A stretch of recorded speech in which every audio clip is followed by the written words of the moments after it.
I was looking for a sort of homeland, for somewhere where I could function in a way where I would feel freer.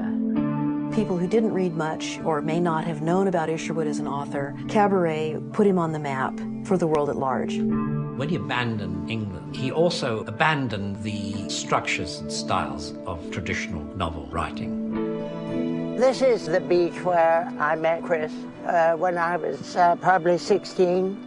Well, I mean, the idea of this middle-aged man deflowering this young boy, it was exactly what the boy wanted, and he flourished.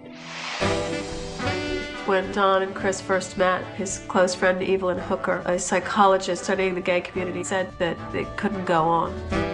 Big name people were friends of Isherwood. Tennessee Williams, Truman Capote, Igor Stravinsky. What would it feel like to be sitting down to dinner with Somerset Maugham when you haven't developed who you are yet?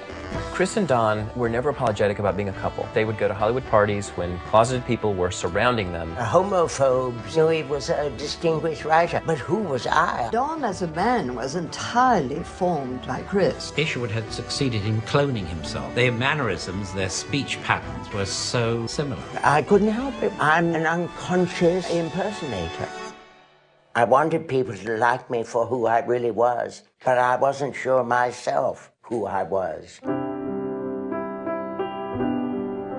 The only thing that I knew I was good at was drawing people, and Chris realized that I had a flair for it. This was my identity as an artist. When you're doubtful about yourself and trying to be confident, to have somebody give you that kind of support is golden.